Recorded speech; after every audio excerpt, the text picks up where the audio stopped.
الشیطان الرجیم بسم اللہ الرحمن الرحیم وَقَضَيْنَا إِلَىٰ بَنِي إِسْرَائِيلَ فِي الْكِتَابِ، اور ہم نے صاف کہہ سنایا، وَقَضَيْنَا اور ہم نے صاف کہہ دیا، صاف بیان کر دیا، إِلَىٰ بَنِي إِسْرَائِيلَ فِي الْكِتَابِ بنی اسرائیل کو کتاب میں، لَا تُفْسِدُنَّ فِي الْأَرْضِ کہ البتہ تم فساد کرو گے زمین میں، مرتین 2 مرتبہ، وَلَا تَعْلُنَّ عُلُوًّا كَبِيرًا اور تم سرکشی کرو گے بڑی سرکشی، فَإِذَا جَاءَ وَعْدُ أُولَاهُمَا اور جب آ پہنچا ان میں سے پہلا وعدہ، بَعَثْنَا عَلَيْكُمْ عِبَادًا لَنَا أُولِي بَأْسٍ شَدِيدٍ، بَعَثْنَا عَلَيْكُمْ تو بھیجا ہم نے تمہارے اوپر، عِبَادًا لَنَا اپنے بندوں کو، اولی بأسٍ سخت لڑائی والے بنا کر، فجاسوا خلال الدیار پھر وہ پھیل پڑے شہروں کے بیچ میں، وکان وعدا مفعولا اور وہ وعدہ ہونا ہی تھا، ثم رددنا لکم الکرۃ پھر ہم نے پھیر دیا تمہاری طرف باری کو، کرۃ علیہم پھر ہم نے پھیر دی تمہاری باری ان پر، وامددناکم باموال وبنین اور ہم نے قوت دی تم کو، طاقت دی تم کو مال کے ساتھ، وبنین اور بیٹوں کے ساتھ، وجعلناکم اکثر نفیرا اور ہم نے کر دیا تمہارا لشکر زیادہ، ان احسنتم لانفسکم اگر تم بھلائی کی تم نے تو تم نے بھلا کیا اپنی جانوں کے لیے، وَإِنْ أَسَأْتُمْ فَلَهَا اور اگر تم نے برائی کی تو بس اپنے لیے کی، فَإِذَا جَاءَ وَعْدُ الْآخِرَةِ پس جب آ پہنچا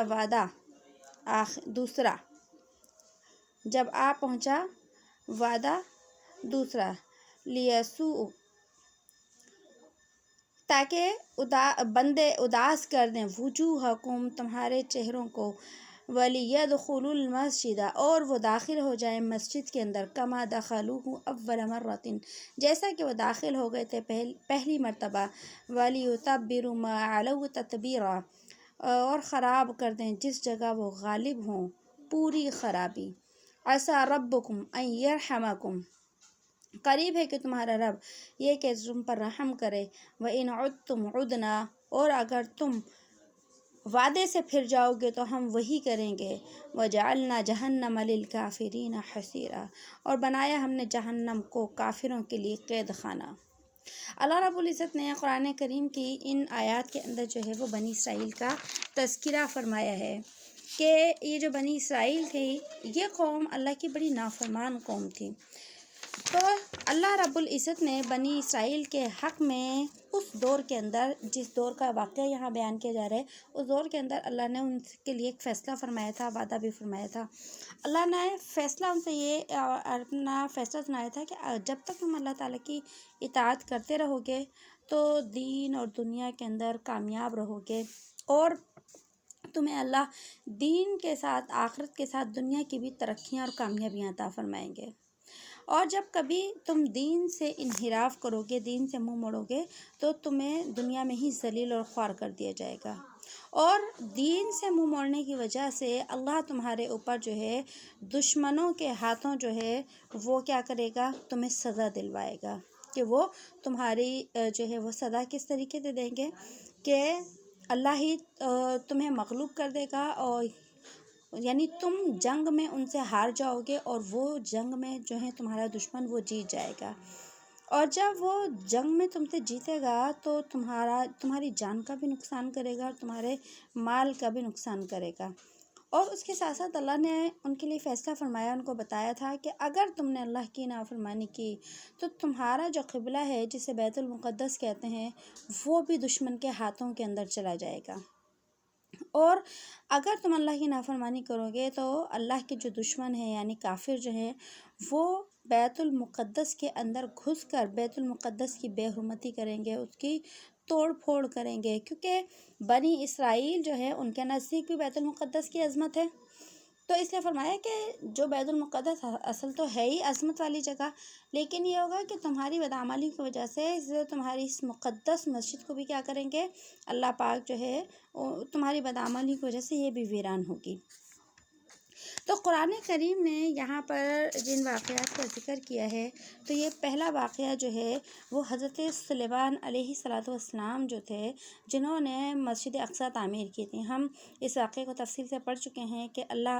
حضرت سلیمان علیہ السلام نے بیت المقدس کی تعمیر مکمل کی۔ شروع حضرت داؤد علیہ السلام کے دور میں ہوئی تھی اور تکمیل جو تھی حضرت سلیمان علیہ السلام کے دور میں ہوئی تھی۔ تو جب یہ جو ہے سلیمان علیہ السلام کی وفات کے کچھ عرصے کے بعد جو ہے یہ واقعہ پیش آیا کہ ان لوگوں کی بدعمالیوں کی وجہ سے جو ہے وہ بیت المقدس کے اوپر مصر کے ایک بادشاہ نے چڑھائی کی تھی، اور اس بادشاہ نے بیت المقدس میں جتنے بھی سونے چاندی کا سامان تھا وہ لوٹ کر لے گئے تھے، مگر اس شہر کو یعنی جہاں بیت المقدس ہے اور خود بیت المقدس کی عمارت کو انہوں نے نقصان نہیں پہنچایا تھا، صرف لوٹ مار کی تھی۔ اس کے بعد اللہ نے یہ سزا جو دی تھی یہ اصل میں بنی اسرائیل کو ان کے گناہوں کی دی تھی۔ دوسرے نمبر پر پھر بیت المقدس کا جو واقعہ پیش آیا وہ 400 سال کے بعد، یعنی پہلے واقعے کے 400 سال کے بعد ہے کہ بیت المقدس کے اندر اور اس علاقے کے ارد گرد جو رہنے والے یہودی تھے انہوں نے بت پرستی شروع کر دی تھی۔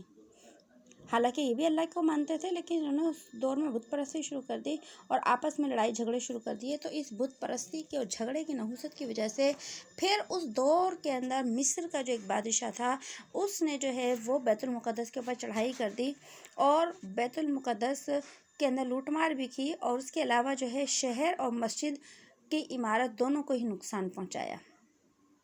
اس کے بعد پھر جب یہ تھوڑے سے سنبھلے بنی اسرائیل، تو پھر جب وہ وقت گزرنے کے ساتھ ساتھ ان کی بدعمالیاں بڑھیں تو تیسرا پھر واقعہ پیش آ گیا، اور تیسرا واقعہ کا چند سال کے بعد یہ آیا کہ چند سال بخت نصر جو بادشاہ گزرا ہے بابل کے علاقے کا، یہ جو ہے وہ بادشاہ تھا۔ اس بخت نصر نے جو ہے بیت المقدس کے اوپر چڑھائی کی اور شہر کو فتح کیا، اور بہت سارا مال جو ہے اس نے کیا کیا، لوٹ مار کر کے جو اپنے ساتھ لے گیا، اور بیت المقدس کے ارد گرد جو بسنے والے لوگ تھے ان میں سے بہت سارے لوگوں کو قیدی بنا کر بھی لے گیا، اور اس نے اپنے خاندان کے ایک فرد کو وہاں پر حاکم بھی بنا دیا۔ یہ سارے واقعات قرآن ان آیات میں بیان کر رہے ہیں۔ اور اس کے بعد چوتھا واقعہ پھر پیش آیا کہ جس کو حاکم بنایا تھا اس نے بخت نصر نے، تو اس نے جو ہے کیا کیا، یہ شخص بھی بت پرست تھا اور اس نے بخت نصر سے بغاوت کر لی، اور پھر اس نے جو ہے بخت نصر نے دوبارہ بیت المقدس کے اوپر چڑھائی کی اور قتل و غارت کری کی۔ پورے شہر کے اندر جو ہے اس نے بہت قتل و غارت کری کی، اور حتیٰ کہ اس نے شہر کے اندر ہی آگ لگا دی۔ یہ سب سے جو ہے نقصان والا واقعہ تھا کہ اس نے پورے شہر کے اندر آگ لگا دی اور آگ لگا کر پورے شہر کو جلا دیا۔ یہ جو حادثہ ہوا مسجد اقصیٰ کی تعمیر کے جو ہے وہ 415 سال کے بعد پیش آیا۔ تو یہ 4 واقعے ہیں۔ اس کے بعد جو ہے یہودی جو ہے پھر یہاں سے جلا وطن کر دیے گئے، اور جو ہے یہاں سے اس کے بعد جو ہے وہ اور پھر تاریخ میں جو ہے بہت سے واقعات آتے ہیں۔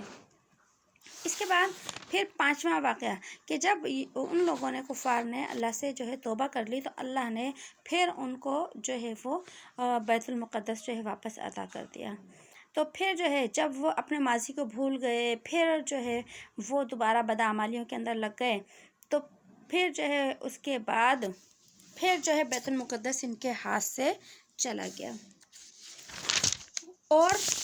جو ہے چھٹا واقعہ جو ہے وہ کب آیا،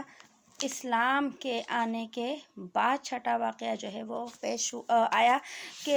بیت المقدس جو ہے ان کے ہاتھ سے نکل گیا، اور چھٹے واقعے کے اندر حضرت عمر بن خطاب رضی اللہ تعالی عنہ نے جو ہے وہ بیت المقدس کی چابیاں ان کفار کے ہاتھوں سے لیں۔ لیکن حضرت عمر رضی اللہ تعالیٰ عنہ نے جب بیت المقدس کو فتح کیا تو نہ کسی بیت المقدس کو نقصان پہنچایا، کیونکہ مسلمانوں کے نزدیک بھی قبلہ اول بہت محترم جگہ ہے، تو سوال ہی نہیں پیدا ہوتا تھا کہ اس کو کوئی نقصان پہنچایا جائے، نہ ہی شہر کو کوئی نقصان پہنچایا گیا، نہ ہی اس کے ارد گرد رہنے والی قوم کو یا کسی بھی کافر کو کوئی نقصان پہنچایا گیا، بلکہ حضرت عمر بن خطاب رضی اللہ تعالیٰ عنہ نے جو ہے اس مسجد کو یعنی بیت المقدس ہی ویران پڑی ہوئی مسجد تھی، آپ نے اس کی تعمیر کروائی اور اس کے اندر جو ہے وہ نمازیں شروع کروائیں۔ اور حدیث میں آتا ہے حضرت حذیفہ رضی اللہ تعالیٰ عنہ فرماتے ہیں کہ میں نے اللہ کے نبی صلی اللہ علیہ وسلم سے عرض کیا کہ یا رسول اللہ، بیت المقدس اللہ کے نزدیک بڑی عظیم القدر مسجد ہے۔ تو آپ نے فرمایا، یعنی سوال تھا یہ ان کا، تو آپ صلی اللہ علیہ وسلم نے ارشاد فرمایا کہ وہ دنیا کے سب گھروں میں ایک ممتاز اور ایک عظمت والا گھر ہے، جس کو اللہ تعالیٰ نے سلیمان بن داؤد علیہ السلام کے لیے سونے، چاندی اور جواہرات اور یاقوت اور زمرد سے بنایا تھا، یعنی اس کی تعمیر میں یہ سارے پتھر لگے تھے، ہیرے جواہرات، اور اس طرح اس کی تعمیر ہوئی کہ جب سلیمان علیہ السلام نے اس کی تعمیر شروع کی تو اللہ تعالیٰ نے جنات کو ان کے تابع کر دیا تھا۔ جنات یہ تمام جواہرات اور سونے چاندی کو جمع کر کے جنات نے یہ مسجد بنائی۔ تو پھر حضرت حذیفہ رضی اللہ تعالیٰ عنہ کہنے لگے، یا رسول اللہ، بیت المقدس میں اگر سونا چاندی ہیرے جواہرات لگے تھے تو پھر بیت المقدس سے سونا چاندی ہیرے جواہرات کہاں چلے گئے؟ اب تو موجود نہیں ہے اس میں۔ تو رسول اللہ صلی اللہ علیہ وسلم نے ارشاد فرمایا کہ جب بنی اسرائیل نے اللہ تعالیٰ کی نافرمانی کی اور گناہوں بدعمالیوں کے اندر مبتلا ہو گئے اور انہوں نے انبیاء علیہ السلام کو قتل کرنا شروع کر دیا، تو اللہ تعالیٰ نے ان پر بخت نصر بادشاہ کو مسلط کر دیا، اور یہ بادشاہ کیا تھا؟ مجوسی تھا۔ تو اس نے 700 برس بیت المقدس پر حکومت کی، بخت نصر نے، اور جب جو ہے اس نے حکومت کی اور بخت نصر کا لشکر جب مسجد اقصیٰ کے اندر بیت المقدس کے اندر داخل ہوا تو اس نے مردوں کو قتل کر دیا اور عورتوں اور بچوں کو جو ہے وہ قید کر دیا، اور سلیمان علیہ السلام نے بیت المقدس میں جتنا سونا چاندی ہیرے جواہرات زمرد اور یاقوت لگائے تھے اس تمام کو 1,70,000 گاڑیوں میں بھر کر لے گئے، اور اس نے سارا مال اپنے ملک بابل کے اندر رکھ لیا۔ کتنی تعداد؟ گاڑیوں کی تعداد تھی، یعنی کہ اس دور میں جو بھی گاڑیاں چلتی تھیں، بیل گاڑیاں تھیں یا جو بھی گاڑیاں جس قسم کی تھیں، ان گاڑیوں کی تعداد آئی 1,70,000 گاڑیاں جو تھیں وہ بھر کر لے گئے تھے، اور 700 برس تک جو ہے اس نے جو ہے یہاں پر حکمرانی کی، اور اس میں سے 100 برس تک، 1 صدی تک اس نے بنی اسرائیل کو اپنا غلام بنا کر رکھا، اس طریقے کے ہر طرح کی خدمت ذلت کے ساتھ جو ہے وہ لیتا رہا۔ تو یہ بنی اسرائیل سے بیت المقدس کا چھن جانا اور بیت المقدس کا سارا مال لٹ جانا اور خود ان کا غلام بن جانا، یہ ان کے گناہوں کی سزا تھی۔ پھر اس کے بعد اللہ تعالیٰ نے فارس کے بادشاہوں میں سے ایک بادشاہ کو بخت نصر کے مقابلے میں کھڑا کر دیا،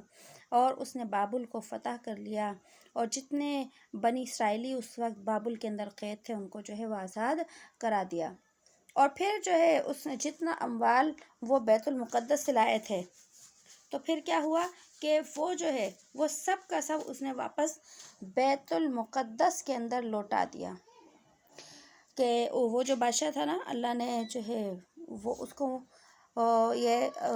حکم دیا، یہ کہہ لیں یہ توفیق دی کہ وہ بخت نصر نے سارا لوٹا ہوا جو مال تھا وہ لے کر واپس بیت المقدس لے کر آیا، اور پھر اللہ نے بنی اسرائیل کو حکم دیا کہ اگر تم نے پھر نافرمانی کی اور تم نے گناہ کیے تو پھر ہم تم پر قتل کا اور قیدی بننے کا عذاب مسلط کر دیں گے۔ تو قرآن کریم کی جو آیت ہے نا، اس کے اندر ربکم ان یرحمکم، کہ تمہارا رب رحم کرے گا تم پر اگر تم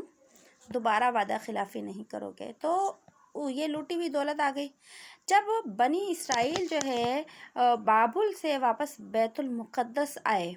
تو سارا مال، اسباب، سونا چاندی، ہیرے جواہرات سب واپس آ گئے تھے، لیکن یہ قوم کبھی بھی جو ہے سدھرنے والی نہیں تھی۔ کچھ وقت کے بعد پھر اپنی اسی ڈگر کے اوپر، اسی گناہوں کی زندگی کے بدعمالیوں کی طرف آ گئی۔ پھر اللہ کا ایک اور وعدہ آیا کہ اللہ نے تو وعدہ کیا تھا کہ اگر تم نے کیا تو دیکھو پھر سب کچھ تمہارے ہاتھ سے چلا جائے گا۔ پھر اللہ تعالیٰ نے ان پر روم کے بادشاہ کو مسلط کر دیا کہ وہ آیا اور اس نے جو ہے پھر ان سے جنگ کی کہ روم کا بادشاہ آیا، اس نے لوگوں سے بری یعنی کہ زمین کے راستے بھی جنگ کی اور سمندر کے راستے بھی جنگ کی، دونوں طرف سے اس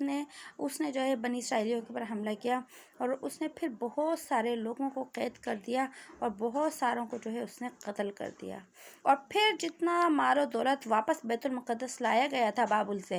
اس نے دوبارہ اس سارے سامان کو 1,70,000 گاڑیوں کے اندر پھر بھرا، اور بھر کر جو ہے وہ لے گیا، اور جو اس بادشاہ کا اپنا کنیسہ تھا یعنی کہ اپنا عبادت خانہ تھا وہاں رکھ دیا، اور آتا ہے تاریخ میں کہ یہ سارے اموال آج تک وہیں پر ہیں اور یہ وہیں رہیں گے، یہ سارا مال و دولت جو بیت المقدس سے نکلا تھا آج بھی موجود ہے اور وہیں رہے گا، اور آتا ہے کہ یہ سارا مال اس وقت تک جو ہے ان کے کنیسہ کے اندر رہے گا جب تک کہ حضرت امام مہدی علیہ السلام دنیا کے اندر تشریف نہیں لے آتے۔ جب حضرت امام مہدی علیہ السلام دنیا میں تشریف لے آئیں گے اور عنقریب امام مہدی علیہ السلام کا ظہور ہونے والا ہے، تو پھر ان کو بیت المقدس میں سے 1,70,000 کشتیوں میں واپس لائیں گے، یہ جو سارے سامان جو سونا چاندی گیا تھا پھر وہ واپس 1,70,000 کشتیوں میں بھر کر لے کر آئیں گے، اور اللہ تعالیٰ پھر تمام اولین و آخرین کو جمع کر دیں گے، یعنی اس کے بعد جو ہے پھر کیا ہوگی، قیامت آئے گی، جیسے کہ ہم نے پہلے بھی پڑھا ہے ابھی یاجوج و ماجوج کے قصے کے اندر۔ تو یہ ایک طویل حدیث تھی جو میں نے آپ کو ایک واقعے کی شکل میں سنائی ہے۔ تو یہاں پر اللہ پاک نے ان آیات کے اندر بنی اسرائیلیوں سے انہی جو ہے فیصلوں کا اور وعدوں کا ذکر کیا ہے کہ اگر تم نے نہیں مانا تو تمہارے ساتھ ایسے ہی ہوگا، اور اللہ نے ایسے ہی انہیں کر کر دکھایا۔ قرآن کریم میں یہ جو واقعے بیان کیے ان میں پہلا واقعہ جو ہے شریعت موسیہ کے زمانے کا۔ شریعت موسیہ کا مطلب ہے موسیٰ علیہ السلام کی شریعت، اور جب موسیٰ علیہ السلام کا زمانہ گزر گیا اور حضرت عیسیٰ علیہ السلام جب دنیا میں تشریف لائے تو بنی اسرائیل موجود تھے، اور بنی اسرائیل کو عیسیٰ علیہ السلام پر ایمان لانا ضروری تھا کیونکہ وہ وقت کے نبی تھے، اور جو انجیل تھی وہ وقت کی کتاب تھی، اس کے اوپر ایمان لانا ضروری تھا، لیکن ان میں سے بہت سو نے حضرت عیسیٰ علیہ السلام کے اوپر ایمان قبول نہیں کیا، تو اس حضرت عیسیٰ علیہ السلام کی شریعت کو شریعت عیسویہ کہا جاتا ہے۔ اس دور کے اندر بھی بنی اسرائیل نے جو ہے وہ سرکشی اختیار کی، تو اللہ نے پھر ان کے اوپر دوسرے بادشاہ کو جو ہے وہ مسلط کر دیا۔ تو اب یہ جو واقعات اللہ پاک نے بیان کیے، ان سے اصل میں اللہ رب العزت نے ایک ضابطہ، ایک قانون اور ایک حکم بیان کیا ہے۔ وہ حکم ہم دیکھ لیتے ہیں، پہلے پھر سے تھوڑا سا ترجمہ دیکھیں۔ وَقَضَيْنَا إِلَىٰ بَنِي اسرائیل، اور صاف کہہ دیا ہم نے بنی اسرائیل کو فی الکتاب، ان کی کتاب میں، کہ اللہ نے یہ ساری باتیں ان کی کتاب میں بھی ان کو بیان کر دی تھی کہ اگر تم نے ایسا کیا تو میں تمہارے ساتھ یہ ایسا کروں گا، کیونکہ وہ سرکش قوم تھی، ہم تفصیل سے موسیٰ علیہ السلام کے قصے میں پڑھ چکے ہیں۔ تو اللہ نے فرمایا لَا تُفْسِدُنَّ فِي الْأَرْضِ، کہ تم اگر خرابی کرو گی زمین میں تو مرتین، 2 بار، تو تم سرکشی کرو گے، بڑی سرکشی کیا ہے، اگر جو ہے 2 مرتبہ گناہوں کی کثرت کی وجہ سے خرابی کرو گے، 2 مرتبہ، مرتین کا جو مطلب ہے نا، اس سے ایک موسیٰ علیہ السلام کی شریعت مراد ہے اور ایک عیسیٰ علیہ السلام کی شریعت مراد ہے، اور یہ جو ہے نا وَلَا تَعْلُنَّ عُلُوًّا كَبِيرًا، کہ تم بڑی سرکشی کرنے لگو گے، اس سے مراد ہے کہ جب تم لوگوں پر ظلم، زیادتی، یہ سب کچھ کرنے لگو گے تو اللہ تمہیں ایسے نہیں چھوڑ دیں گے، تم اللہ کے حقوق بھی ضائع کرو، تم بندوں کے حقوق بھی ضائع کرو، ان کو قتل کرو، تو دونوں دفعہ اللہ کی طرف سے تم سخت جو ہے آزمائش کے اندر مبتلا کیے جاؤ گے۔ اور پھر آگے اللہ نے فرمایا فَإِذَا جَاءَ وَعْدُ أُولَاهُمَا، اور جب ہمارا پہلا وعدہ آ گیا، پہلا وعدہ آ گیا تو پہلی دفعہ سرکشی کی تو ہم نے تم پر اپنے بندے مسلط کر دیے، بندے بَعَثْنَا عَلَيْكُمْ عِبَادًا لَنَا، بھیج دیے ہم نے تمہارے اوپر اپنے بندے۔ یہاں اپنے بندوں سے مراد کفار ہیں کہ وہ کیا کریں گے، کہ وہ کیسے لوگ آئیں گے تمہارے پر، اولی بأس شدید، وہ لڑائی کے اندر بہت سخت ہوں گے، اور وہ لڑائی کے اندر سخت ہوں گے، بڑے جنگ کرنے والے ہوں گے، فجاسو خلال الدیار، اور وہ تمہارے گھروں کے اندر داخل ہو جائیں گے، تو وہ ایسے ہی ہوا، انہوں بیت المقدس میں بھی داخل ہوئے، ان کے شہروں میں، ان کے گھروں میں گھس پڑے اور ان کو قتل کیا، اور پھر کیا ہے فجاسو خلال الدیار وکان وعدا مفعولا، اور ہوگا اللہ کا وعدہ پورا، کہ اللہ نے فرما دیا تھا اب تم قتل بھی ہوگے، قید بھی ہوگے، ذلت بھی ہوگی، سب کچھ ہوگا۔ اور پھر آگے آیا ثم رددنا علیکم، اور پھر جب تم رددنا لکم، جب تم توبہ کر دو، پھر ہم نے لوٹا دیا تمہارے لیے الکرۃ علیہم، باری تم پر۔ کیا مطلب ہے باری کا؟ کہ اللہ پاک جب تم توبہ کر لو گے اللہ سے تو دیکھو اللہ کا پھر وعدہ ہے کہ تمہارا غلبہ ہو جائے گا، اب تمہاری باری ہے، اب تم دشمن ہار جائے گا اور تم جو ہے وہ کیا ہوگا، جیت جاؤ گے۔ یہاں الکرۃ علیہم سے باری یہ مراد ہے کہ اب غالب آنے کی، جیتنے کی باری تمہاری آئے گی۔ اور فرمایا وَأَمْدَدْنَاكُمْ بِأَمْوَالٍ وَبَنِينَ، اور ہم تمہاری مدد کریں گے مال اور اولاد کے ساتھ، کہ اب جو ہے جو مال چلا گیا تھا وہ مال جو ہے تمہیں واپس مل جائے گا، اور تمہاری جماعت کو بھی ہم کیا کر دیں گے زیادہ، وَجَعَلْنَاكُمْ أَكْثَرَ نَفِيرًا، اور ہم کر دیں گے تمہاری جماعت کو زیادہ، یعنی کہ تمہارے اولاد ہوگی، تمہارا لشکر ہوگا، ترقیاں ہوں گی، سب کچھ ہوگا۔ اور پھر آگے اللہ نے فرمایا کہ سنو، ان احسنتم لانفسکم، اگر تم اچھا کام کرتے رہو گے، تو اچھے کام سے مراد ہے کہ اللہ کے حکم کے مطابق چلتے رہو گے تو اپنے ہی نفع کے لیے کام کرو گے، کہ دنیا کا بھی نفع ہے کہ یہ بیت المقدس، اس کا مال دولت اسباب سب تمہارے قبضے کے اندر رہے گا، اور آخرت کا بھی نفع تمہارے لیے ہی ہوگا۔ وَإِنْ أَسَأْتُمْ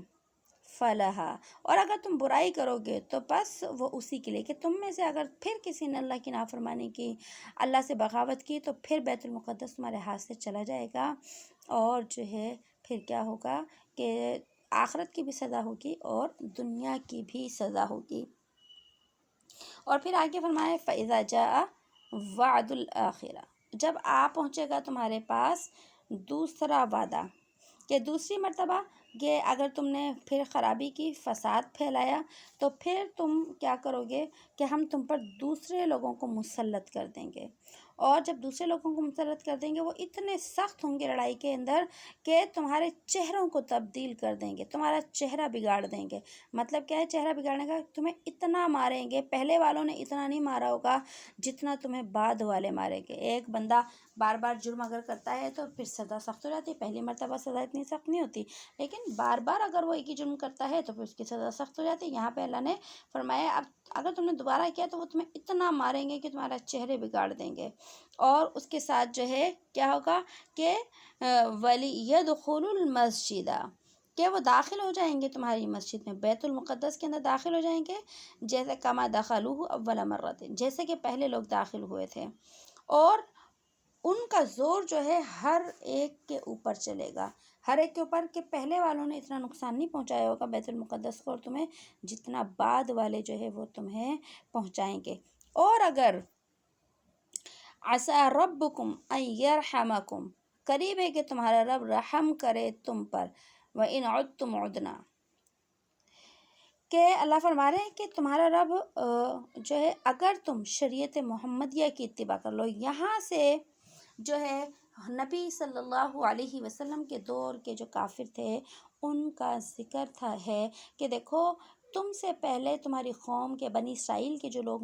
موجود تھے ان کے ساتھ نافرمانی کی وجہ سے اللہ نے ان کا یہ انجام قرآن میں بیان کیا، اور اگر تم اب بنی اسرائیلی اس نبی کے دور میں ہوئے کہ محمد صلی اللہ علیہ وسلم کو اللہ نے نبی بنا کر بھیجا، لیکن اگر تم اپنے اس وقت کے نبی کے اوپر ایمان نہیں لے کر آئے اور وقت کی کتاب یعنی قرآن مجید کے اوپر ایمان نہیں لے کر آئے، اگر ایمان لے کر آ گئے تو پہلی بات ان یرحمکم، اللہ تم پر رحم کریں گے، توبہ قبول کر لیں گے، اور پھر جو ہے وہ کیا ہوگا کہ تمہیں دنیا کی بھی عزتیں عطا فرمائیں گے۔ لیکن اگر تم نے پھر میرے نبی کے ساتھ پہلے انہوں نے حضرت موسیٰ علیہ السلام کے ساتھ کیا، پھر حضرت عیسیٰ علیہ السلام کے ساتھ کیا، اب یہ تیسرے نبی محمد صلی اللہ علیہ وسلم کے ساتھ جو ہے شرارت کرتے ہیں، تو اللہ نے فرمایا کہ ہم تمہارے ساتھ پھر وہی برتاؤ کریں گے۔ تو جب انہوں نے ہمارے پیارے نبی صلی اللہ علیہ وسلم کے زمانے میں اسلام کی مخالفت کی، نبی کی مخالفت کی، تو پھر انہیں قتل کیا گیا، قید کیا گیا، غزوہ خیبر میں جنگ ہوئی، خیبر سے انہیں نکالا گیا، تو یہ دنیا کی سزا ہو گئی، اور آخرت کے لیے تو اللہ نے فرمایا وجعلنا جہنم للکافرین حصیرا، اور بنایا ہے ہم نے جہنم کو کافروں کے لیے قید خانہ، کہ دنیا کے اندر بھی سزا ہے اور آخرت کے اندر بھی سزا ہے۔ یہ تو تھا تذکرہ بنی اسرائیل کا، لیکن اس واقعات کو بیان کرنے کا جو ہے وہ مطلب کیا تھا، کہ واقعات جو آئے ہیں یہ واقعات عبرت کے لیے آئے ہیں، اس امت کے لیے، کہ مسلمانوں کو یہ واقعات اس لیے سنائے گئے ہیں کہ مسلمانوں، اللہ کا ضابطہ وہی ہے جو پہلے لوگوں کے لیے تھا، کہ ان لوگوں نے اپنے وقت کے نبیوں کی جب مخالفت کی تو اللہ نے انہیں عبرت کا نشان بنا دیا۔ اگر تم بھی اپنے وقت کے پیغمبر کی جو ہے وہ نافرمانی کرو گے تو اللہ تمہارے ہاتھ سے بھی بیت المقدس کو چھین لیں گے، اور اللہ پاک جو ہے تم بیت المقدس کے ساتھ ساتھ چھیننے کے ساتھ ساتھ تمہیں دنیا میں ذلیل اور خوار کر دیں گے۔ تو یہ مسلمانوں کو جو ہے وعدہ یاد دلانے کے لیے اللہ نے قرآن کے اندر ان واقعات کو بیان فرمایا۔ اور اب جو بیت المقدس موجودہ دور کے اندر جو بیت المقدس کا معاملہ ہے، کہ بیت المقدس کے اوپر غیروں کا قبضہ ہے، مسلمانوں کو وہاں سے نکالا جا رہا ہے، نماز نہیں پڑھنے دی جاتی ہے، ظلم ستم کیا جاتا ہے، کبھی بیت المقدس کے اندر آگ لگا دی جاتی ہے، تو یہ ساری کی ساری باتیں اگر قرآن کریم کی روشنی میں دیکھیں تو صرف اس وجہ سے ہے کہ آج کا مسلمان جو ہے وہ بد عمل ہو چکا ہے۔ اگر ہم اپنی بدعملیوں پر نادم ہو کر سچی توبہ کریں، جیسے کہ بنی اسرائیل نے کی تھی، اللہ نے پھر لوٹا دیا، 1,70,000 گاڑیاں بھر کر گئی تھیں، تو اللہ نے وہ ساری کی ساری جو ہے گاڑیاں پھر واپس کروا دی۔ لیکن اب یہ جب تک نہیں ہوں گی جب تک کہ حضرت مہدی علیہ السلام نہیں آ جاتے، تو آج کا مسلمان جب تک غیروں کی جو ہے وہ راہ کے اوپر چلتا رہے گا تو اللہ پاک جو ہے بیت المقدس اور فلسطین کو مسلمانوں کے قبضے میں نہیں دے گا۔ اور یہ جو ہے آتا ہے اللہ تعالیٰ نے زمین میں اپنی عبادت کے لیے 2 جگہوں کو عبادت کرنے والوں کے لیے قبلہ بنائے۔ زمین کے اوپر 2 علاقے ایسے ہیں، 2 زمینیں ایسی ہیں، 2 عمارتیں ایسی ہیں، 2 مسجدیں ایسی ہیں جن کی طرف جو ہے رخ کر کے نماز پڑھی گئی۔ ان میں سے پہلا بیت المقدس ہے اور دوسرا بیت اللہ ہے۔ جتنے بھی انبیاء علیہ الصلوۃ والسلام آئے ان کی امتوں کا جو قبلہ تھا وہ بیت المقدس ہی تھا۔ ہمارے نبی صلی اللہ علیہ وسلم جب دنیا میں تشریف لائے تو بیت اللہ کو قبلہ بنا دیا گیا۔ تو اب یہ 2 جو ہے عمارتیں ہو گئیں، ایک بیت المقدس اور ایک بیت اللہ، مگر اللہ رب العزت کا قانون دونوں مسجدوں کے لیے الگ الگ ہے، دونوں جگہوں کے لیے الگ الگ ہے، اور وہ کیا کہ بیت اللہ کی حفاظت کا جو ہے ذمہ اور وعدہ اللہ نے خود کیا ہے کہ بیت اللہ کی حفاظت میں خود کروں گا، اور کفار کبھی بھی اس بیت اللہ کے اوپر غالب نہیں آ سکتے۔ اور اس کی سب سے بڑی دلیل قرآن کریم میں سورہ فیل ہے، کہ اس دور میں جس طرح ابرہہ نے اپنے ہاتھیوں کا لشکر بھیجا، اللہ نے کس طرح جو ہے ابابیلوں کے ذریعے جو ہے ان کو ہلاک کر دیا تھا۔ تو یہ بیت اللہ کے لیے قانون ہے کہ میں اس کی حفاظت خود کروں گا، لیکن بیت المقدس کے متعلق اللہ کا یہ قانون نہیں ہے۔ بیت المقدس کے لیے اللہ نے قانون یہ بنایا کہ جب تک اہل ایمان، جس دور کے بھی اہل ایمان ہوں، اگر وہ گمراہی کے اندر اور گناہوں کے اندر لگے رہیں گے تو اللہ پاک سزا کے طور پر ان کا یہ قبلہ چھین لے گا اور کافر اس کے اوپر غالب آ جائیں گے۔ لیکن جب مسلمان اپنے اعمال کو، اپنے عقائد کو، اپنی زندگی کو اپنے دین کے مطابق کر لیں گے تو اللہ یہ قبلہ ان کو پھر سے واپس کر دے گا۔ تو یہی بات سمجھانے کے لیے اللہ نے قرآن کریم کی ان آیات کو جو ہے وہ بیان فرمایا، اور آگے فرمایا ان ھذا القرآن یہدی للتی ہی اقوم، بے شک یہ قرآن بتاتا ہے کہ یہ راہ دکھاتا ہے ان لوگوں کو، ہی اقوم، اور یہ راہ دکھاتا ہے جو سب سے سیدھی ہے، وَيُبَشِّرُ الْمُؤْمِنِينَ، اور یہ خوشخبری سناتا ہے ایمان والوں کو، الَّذِينَ يَعْمَلُونَ الصَّالِحَاتِ، جو لوگ عمل کرتے ہیں نیک، أَنَّ لَهُمْ أَجْرًا كَبِيرًا، کہ بے شک ان کے واسطے اجر ہے بڑا، وَأَنَّ الَّذِينَ لَا يُؤْمِنُونَ بِالْآخِرَةِ، اور بے شک جو لوگ نہیں ایمان لاتے آخرت پر، أَعْتَدْنَا لَهُمْ عَذَابًا علیما، بے شک ہم نے ان کے واسطے تیار کر کے رکھا ہے عذاب دردناک۔ وَيَدْعُ الْإِنسَانُ بِالشَّرِّ دُعَاءَهُ بِالْخَيْرِ، اور مانگتا ہے انسان برائی کی دعا، اور مانگتا ہے آدمی برائی جیسے مانگتا ہے وہ بھلائی کو، وَكَانَ الْإِنسَانُ عَجُولًا، اور بے شک اور ہے انسان جلد باز۔ تو یہاں پر قرآن کریم کو جو ہے اللہ نے ہدایت نامہ قرار دیا ہے کہ یہ قرآن کریم اس راستے کی طرف ہدایت کرتا ہے کہ قرآن کریم اتنی سچی کتاب ہے، اتنی سچی کتاب کو بھی بنی اسرائیل ماننے کے لیے تیار نہیں ہے، کہ اللہ نے تو یہ قرآن اور اس کے اندر ایسی آیات، ایسے حکم، ایسے واقعات، ایسے نبی کے معجزات پچھلی قوموں کے انجام بیان کیے ہیں کہ وہ نافرمانوں کو ہدایت کے راستے دکھاتا ہے، لیکن جو ہے یہ ہدایت پہ آنے کے لیے تیار نہیں ہے۔ یہ قرآن کریم تو اتنی سچی کتاب ہے کہ ہر دور میں ایمان والوں کے لیے جو ہے وہ بتاتا ہے کہ ایمان والے ہمیشہ کامیاب ہیں، اور جو نہیں مانتے اللہ کی وہ کیا ہے، ناکام ہیں۔ ایمان والوں کو یہ خوشخبری سناتا ہے، ثواب کے وعدے کرتا ہے، اور جو ایمان نہیں لاتے اللہ کے اوپر اور نبیوں کے اوپر، یہ قرآن یہ بتاتا ہے کہ ہم نے ان کے لیے دردناک عذاب جو ہے وہ تیار کر کے رکھا ہے۔ پھر آگے فرمایا کہ انسان جو ہے وہ برائی کی دعا مانگتا ہے جیسے کہ وہ بھلائی کی، اور انسان بہت جلد باز ہے۔ یہاں پر اللہ رب العزت نے جو ہے وہ ایک انسان کی فطرت کا ذکر فرمایا کہ انسان جلد بازی میں بعض اوقات اپنے لیے ایسی دعا مانگ لیتا ہے جو اس کے لیے تباہی اور بربادی کا سبب بن جاتی ہے۔ اگر اللہ تعالیٰ انسان کی ہر دعا کو قبول کر لے تو انسان ہلاک برباد ہو جائے، مگر یہ اللہ تعالیٰ کی کرم نوازی ہے، مہربانی ہے کہ اللہ تعالیٰ اکثر ایسی دعاؤں کو فوراً قبول نہیں فرماتا،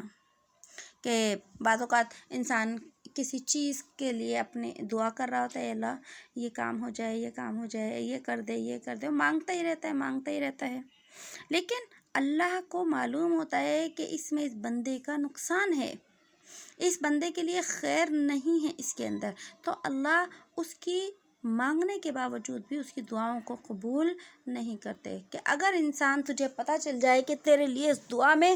کتنا نقصان ہے تو کبھی بھی اس دعا کو نہیں مانگے گا، لیکن ظاہر سی بات ہے انسان کے پاس تو غیب کا علم نہیں ہے، انسان تو بس اس دعا کو مانگتا ہے اور منوانا چاہتا ہے اللہ سے جو اس کو اچھی لگتی ہے، لیکن اللہ کے کرم کے قربان جائیں کہ وہ ہمیں ہماری ہر دعا کے اوپر عطا نہیں فرماتا، اگر وہ عطا کرنے لگے تو ہم ہلاک اور برباد ہو جائیں، اور ہماری بہت سی اچھی دعاؤں کو وہ آخرت کے لیے جو ہے وہ محفوظ بھی کر لیتا ہے۔ تو یہاں پر یہی بات بتائی گئی کہ جب اللہ پاک ایسی دعاؤں کو، نقصان والی دعاؤں کو قبول نہیں کرتے تو پھر جو ہے انسان جو ہے وہ یا اگر عقل مند ہوتا ہے تو وہ یہ سمجھ لیتا ہے، اللہ کی طرف سے رہنمائی ہوتی ہے کہ یہ دعا چھوڑ دے، وہ یہ دعا اس کے لیے صحیح نہیں ہے، اور جس شخص کو جو ہے یہ سمجھ نہیں ہوتی تو ایسے ہی لوگ کہنے لگتے ہیں ہم تو بہت دعائیں کرتے ہیں اللہ سے، اللہ تو ہماری سنتا ہی نہیں ہے۔ اگر اللہ ہماری ایسی نقصان دہ دعاؤں کو بھی قبول کرنے لگے تو پھر انسان کہتا ہے کہ اللہ نے تو مجھے کیا کر دیا، آزمائش میں ڈال دیا، اللہ نے تو مجھے مشکل میں ڈال دیا معاذ اللہ، تو وہ اس طریقے سے بھی جو ہے وہ کیا کرتا ہے، بے عقل کی بات کرتا ہے۔ اس لیے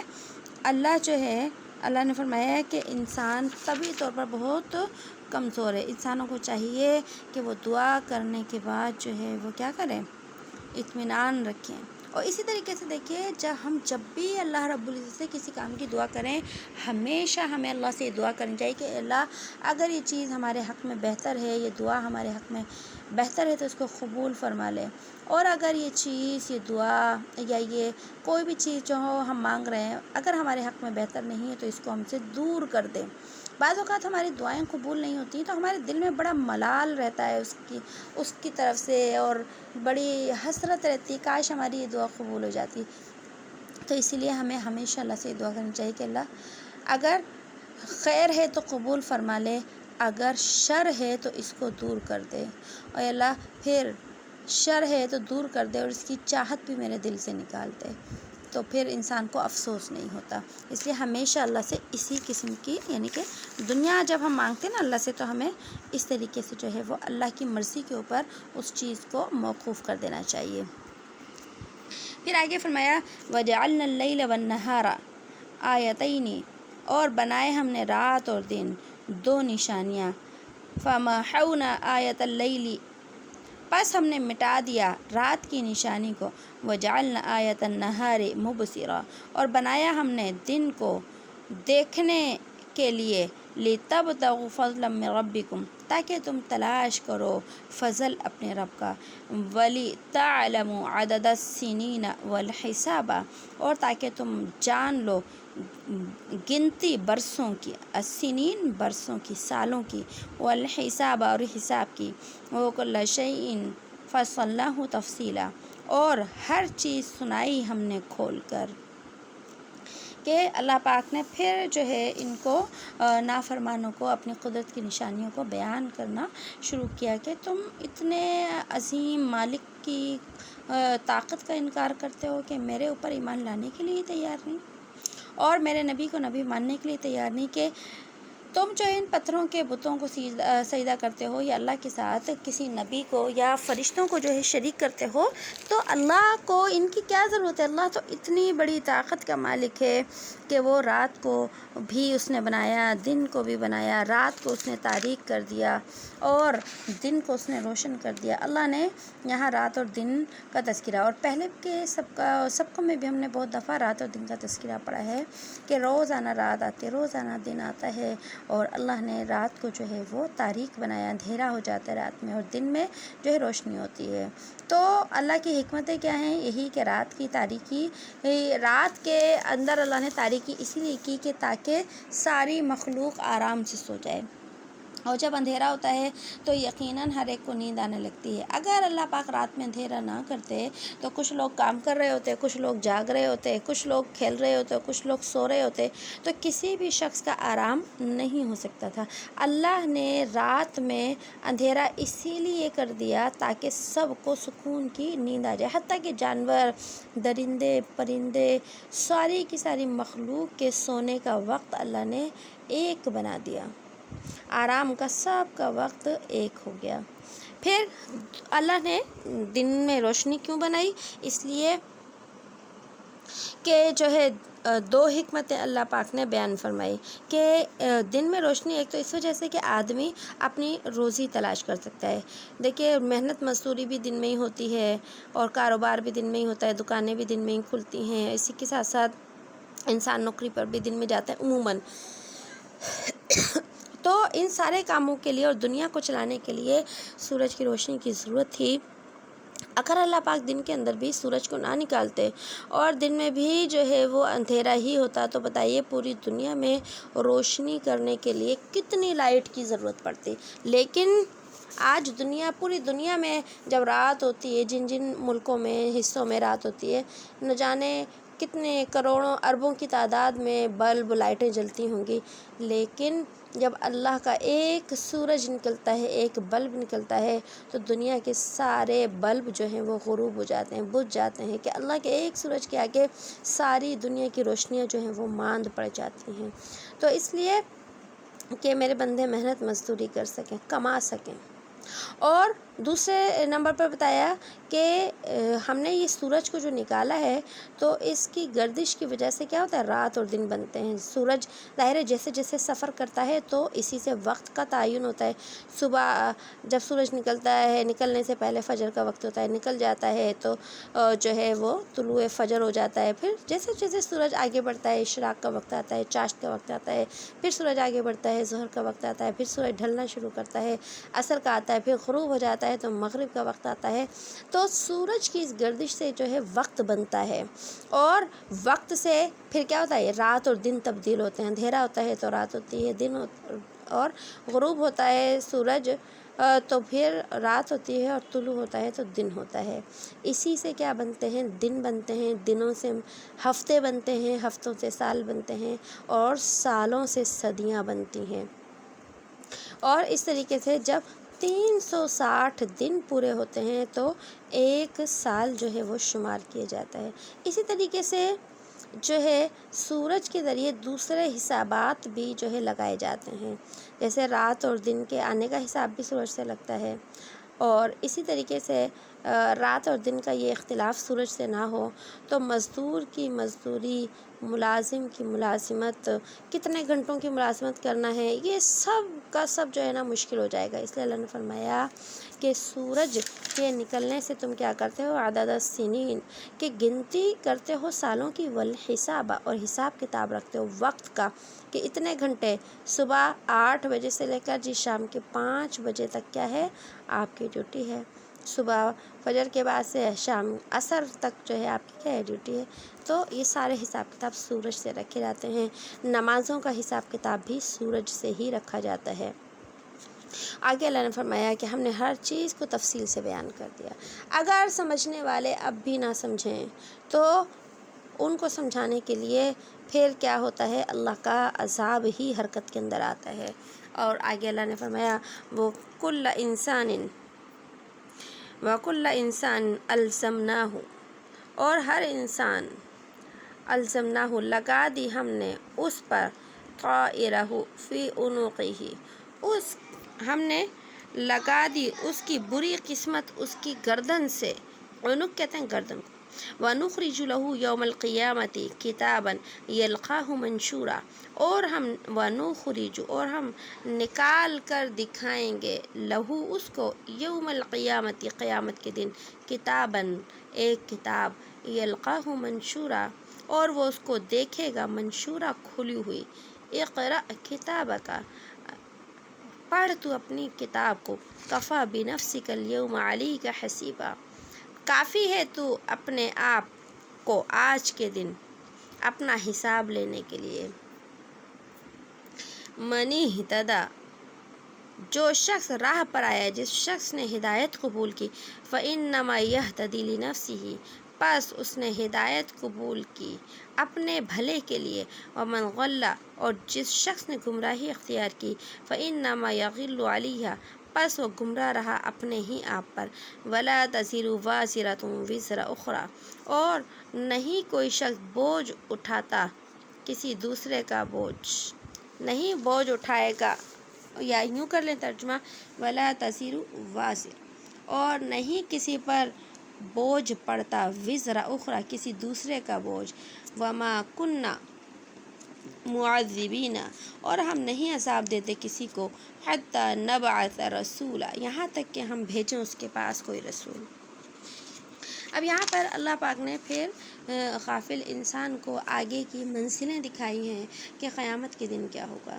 کہ دنیا کے اندر چاہے ایمان والا ہو چاہے کافر ہو، کسی بھی طریقے سے زندگی گزار لے، لیکن دنیا میں انسان کہیں بھی کسی بھی حال میں ہو، اس کا جو نامہ اعمال ہوتا ہے وہ اس کے ساتھ ہوتا ہے۔ یہاں یہ نا کہ اس کی قسمت اس کی گردن کے ساتھ لگا دی، مراد اس سے نامہ اعمال ہے جو ہر وقت کیا ہوتا ہے؟ انسان کے ساتھ ہوتا ہے۔ گردن میں لٹکا دینے کا مطلب ایک محاورہ ہے یہ، لیکن مطلب یہ ہے کہ ہمارے ساتھ ہوتا ہے، اور حقیقت ہے کہ انسان کا عمل ہر وقت لکھا جاتا رہتا ہے۔ انسان کا نامہ اعمال کب کھلتا ہے؟ جب وہ بالغ ہوتا ہے، اور اس کے بعد اس کا نامہ اعمال کب بند ہوتا ہے؟ جب اس کی آنکھیں بند ہوتی ہیں دنیا کی، تو اس کا نامہ اعمال بھی جو ہے وہ بند کر کے رکھ دیا جاتا ہے۔ بالغ ہونے سے لے کر آنکھوں کے بند ہونے تک کا جو زمانہ ہوتا ہے، اس میں ہر انسان کا نامہ اعمال کھلا رہتا ہے، چاہے وہ سو رہا ہو، جاگ رہا ہو، خوشی میں ہو، غمی میں ہو، گھر میں ہو، باہر ہو، کسی بھی کام کے اندر ہو، کاروبار کے اندر ہو، ہر موقع پر ہر لمحے میں اس کا نامہ اعمال کھلا رہتا ہے، اور جن فرشتوں کے ہاتھ میں نامہ اعمال ہوتا ہے وہ فرشتے کبھی بھی غافل نہیں ہوتے،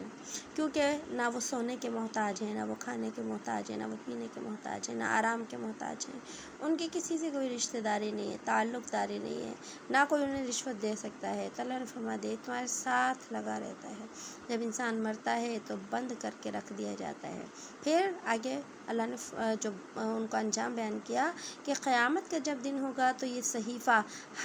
صحیفہ عمل کا یعنی نامہ اعمال ہر انسان کے ہاتھ میں دے دیا جائے گا۔ جیسے کہ رزلٹ کارڈ لکھا ہوتا ہے، وہ کسی انسان کے ہاتھ میں کہ لو یہ ہے تمہارا رزلٹ کارڈ، دیکھو یہ ہے تمہاری جو ہے تمہارا مارک شیٹ، تمہاری یہ ہے، یہ نمبر تمہارا کام جیسا تھا ویسے ہی تمہارے نمبر ہے، اب تم خود دیکھو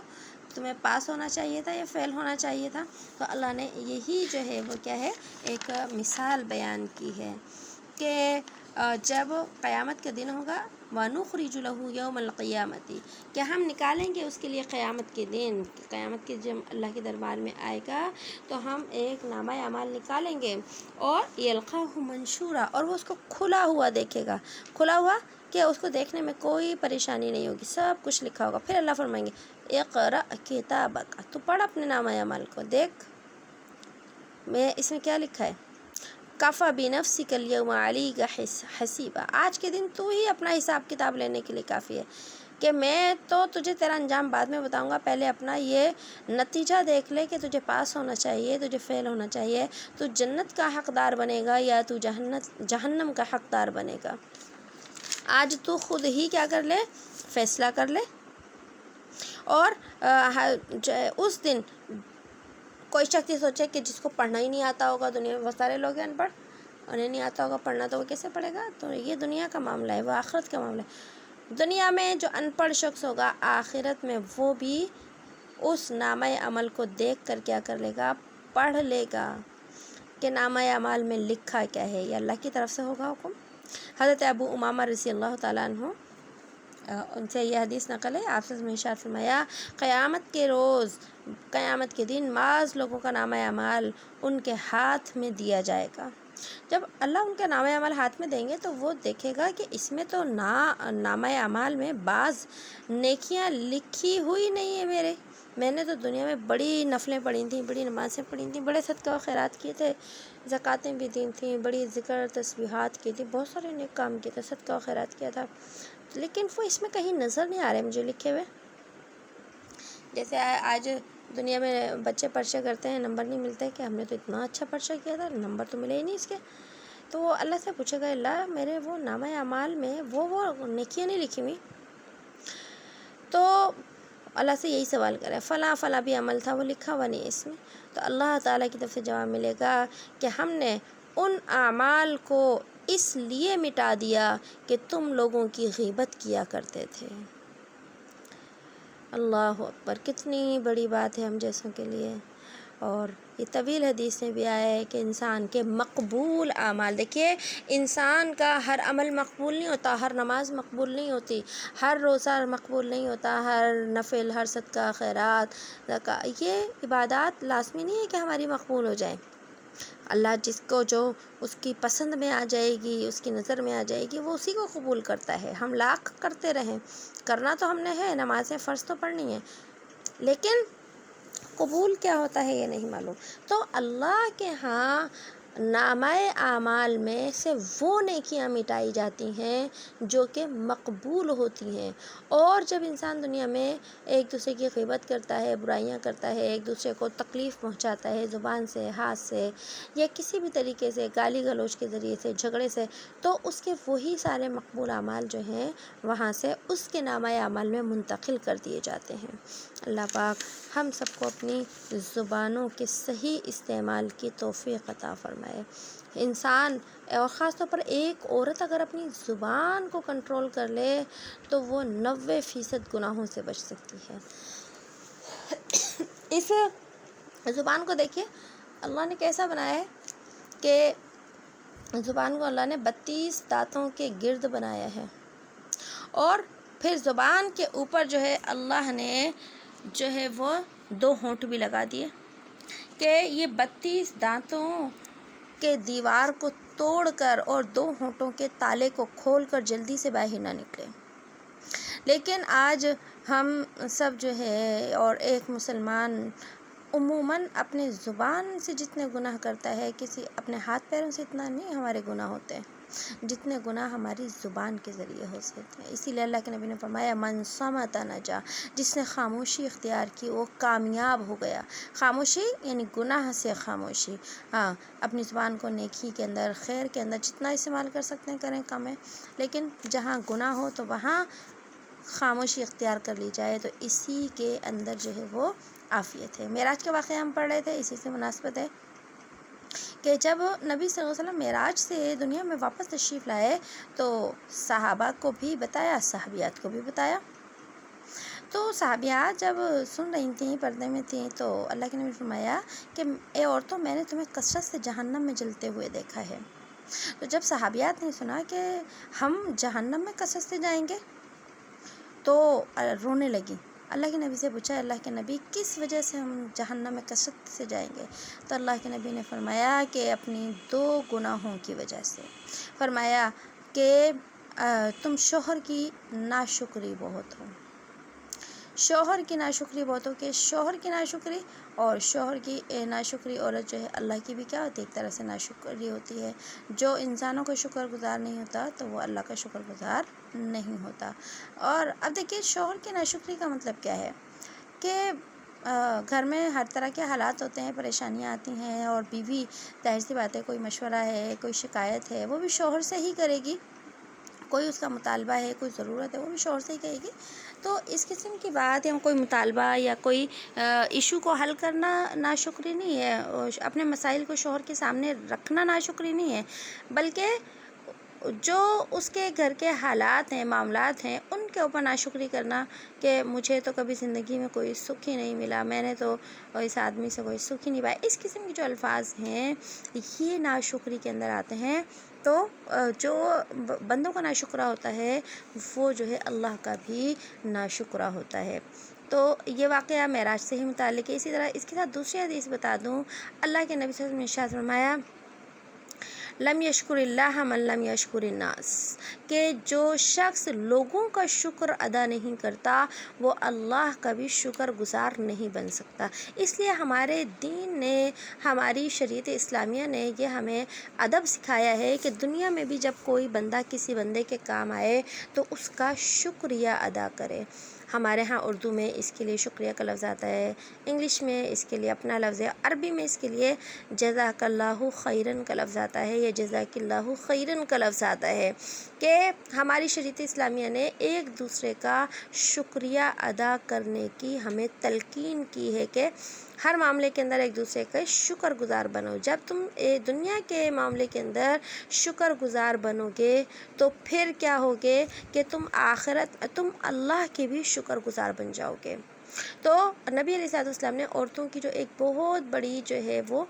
جہنم میں جانے کی وجہ بتائی وہ ہے ناشکری، اور دوسرے نمبر پر فرمایا کہ تمہارا جو دوسرا گناہ ہے وہ یہ کہ تم زبان سے لعنت ملامت بہت کرتی ہو۔ لعنت ملامت کرنا، برا بھلا کہنا، اب یہ زبان کا گناہ کیا، پہلا جو گناہ ہے وہ بھی زبان کا ہے اور جو دوسرا گناہ ہے وہ بھی زبان کا ہے۔ لعنت ملامت کرنے میں کسی کو برا بھلا کہنا، کسی کی غیبت کرنا، کسی کی چغلی کرنا، کسی کا دل دکھانا، کسی کا مذاق اڑانا، کسی کے اوپر الزام لگانا اور کسی کے اوپر بہتان لگانا، یہ سارے جو کام ہوتے ہیں یہ زبان سے ہوتے ہیں۔ تو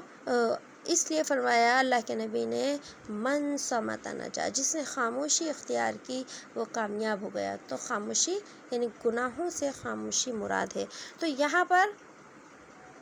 اب یہ جو ہم آیت پڑھ رہے تھے اس کا تعلق اسی سے اقرأ کتابک کا، جب اللہ اس کو نام اعمال دیں گے وہ کہیں گے اللہ فلاں فلاں اعمال نہیں ہے اس کے اندر، پھر اللہ فرمائیں گے تو نے دنیا میں لوگوں کی غیبتیں کی تھی تو میں نے تیرے نام اعمال سے ان نیکیوں کو مٹا دیا ہے۔ تو پتہ چلا کہ ہماری زبان کے جو گناہ ہوتے ہیں ان گناہوں کی وجہ سے ہمارے اعمال نامے سے ہی ہماری نیکیوں کو ختم کر دیا جاتا ہے۔ اللہ پاک ہم سب کو توفیق عطا فرمائے کہ ہم اپنی نیکیوں کو بچا کر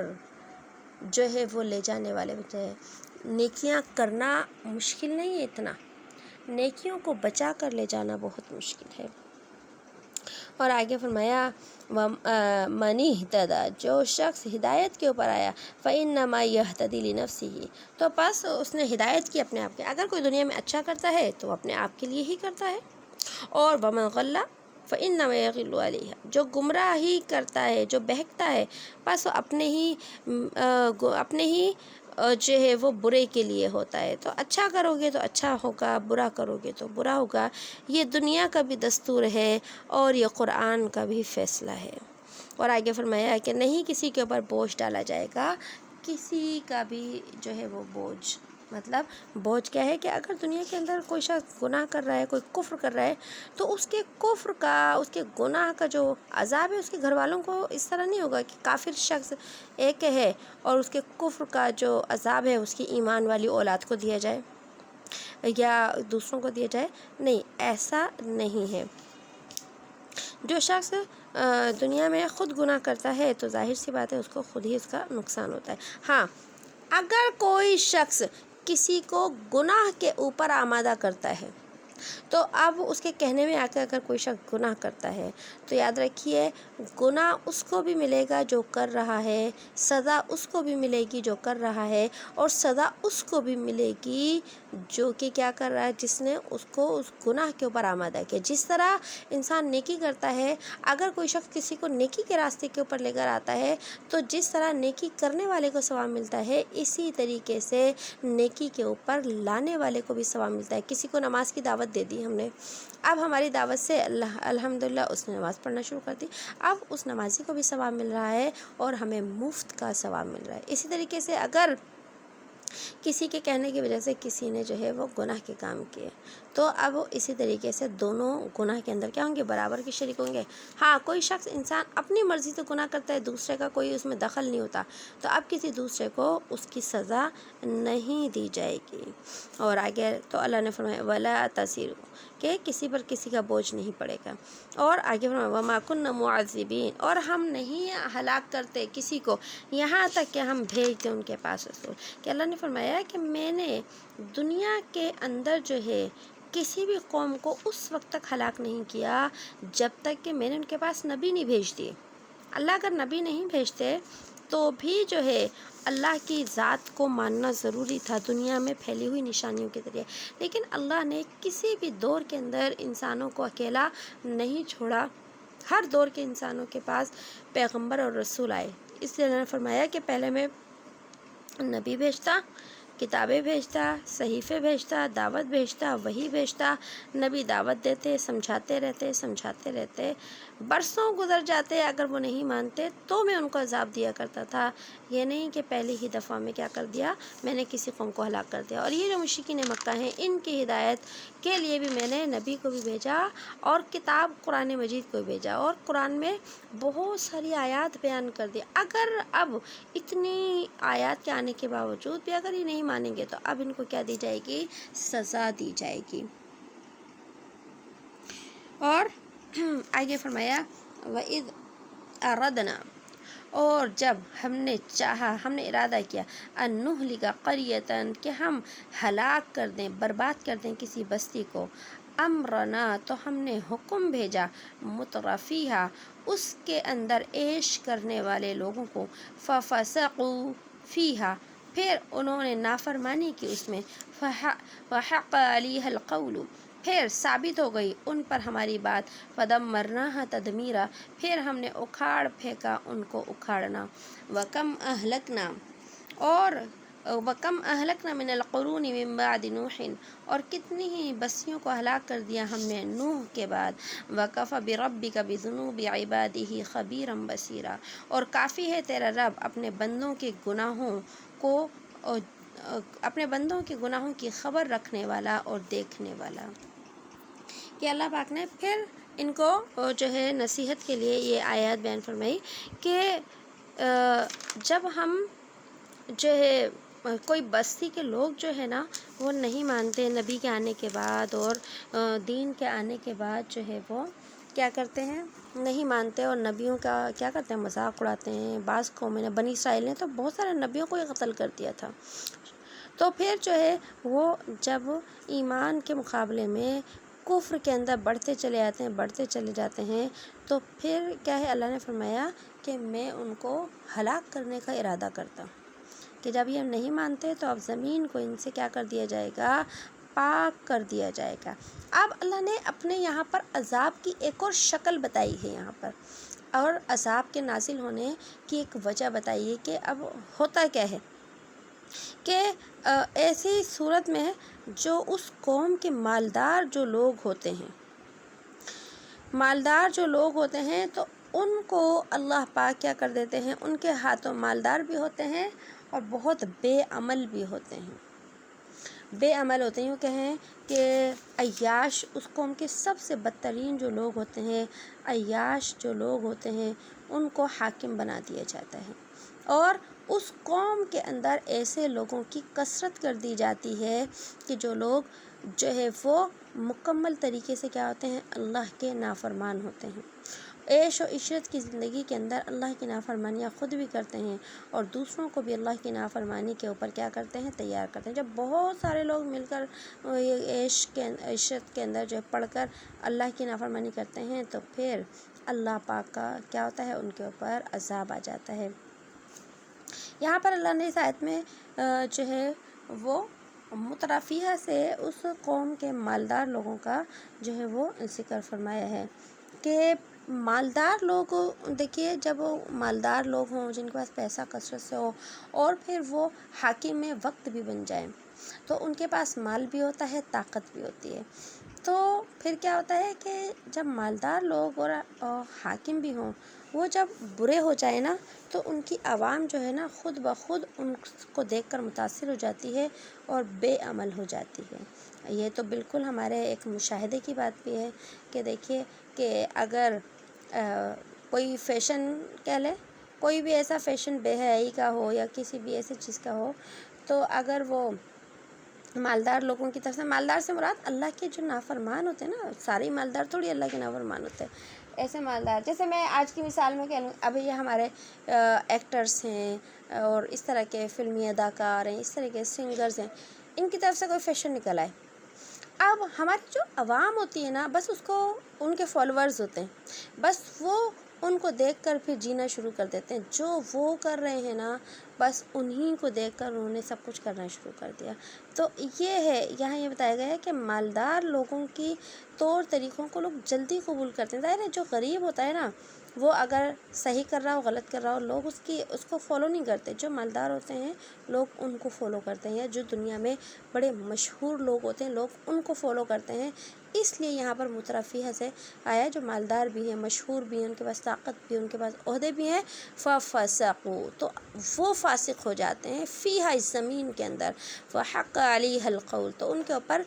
اللہ کا قول ثابت ہو جاتا ہے۔ یہاں قول سے مراد ہے سزا، پھر اللہ کی سزائیں، اللہ کی طرف سے عذابات آنا شروع ہو جاتے ہیں، اور جب عذابات آتے ہیں تو پھر کیا ہوتا ہے، فَدَمَّرْنَاهَا تَدْمِيرًا، پھر ہم ان کو جڑ سے اکھاڑ دیتے ہیں، پوری پوری بستیوں کو ہلاک کر دیتے ہیں، پوری پوری قوموں کو ہلاک کر دیتے ہیں، پورے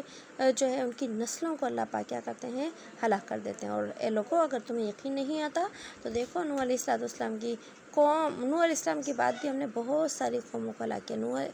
حضرت نوح کی قوم کو تو کیا، حضرت صالح، حضرت شعیب، اور اس طرح بہت ساری قوموں کو ہم نے ہلاک کر دیا۔ ان کا عذاب دیکھنا چاہتے ہو تو